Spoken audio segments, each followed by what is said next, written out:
ఒక all India లెవెల్లో toughest exam. All India level కాదండి, all over the world IIT is the toughest exam, believe me. So ఇట్లాంటి ఎగ్జామ్కి మనం prepare అవుతూ ఉంటే మీరు అంతా చెప్పేయండి, మీరు మీరు చెప్తే మాకు వస్తుందంటే కాదండి అది.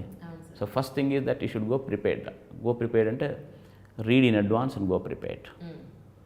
తర్వాత క్లాస్లో కూర్చుంటారు పిల్లలు, ఫస్ట్ పాయింట్ అయిపోయింది.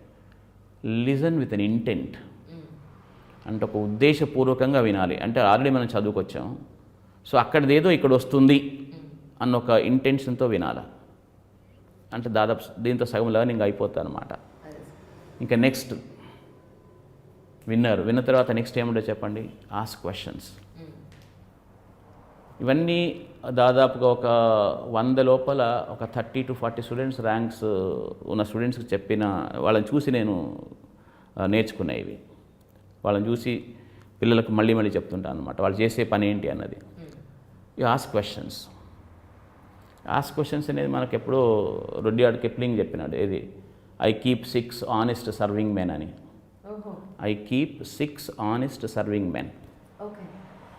ఎవరు అంటే why, what, who, where, when, how. అయితే ఈ 6 కూడా అవసరం లేదు మనకి. మా సినేరియోలో ఒక ఫిజిక్స్, మ్యాథ్స్, కెమిస్ట్రీ గట్టిగా నేర్చుకోవాలంటే పిల్లలకు 3 సర్వింగ్ మెన్ చాలు. వాళ్ళు they will take care of everything. Why,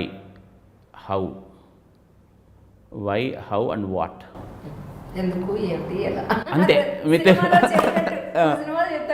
అవునా? నిజంగా కరెక్ట్ అండి అది. సింపుల్.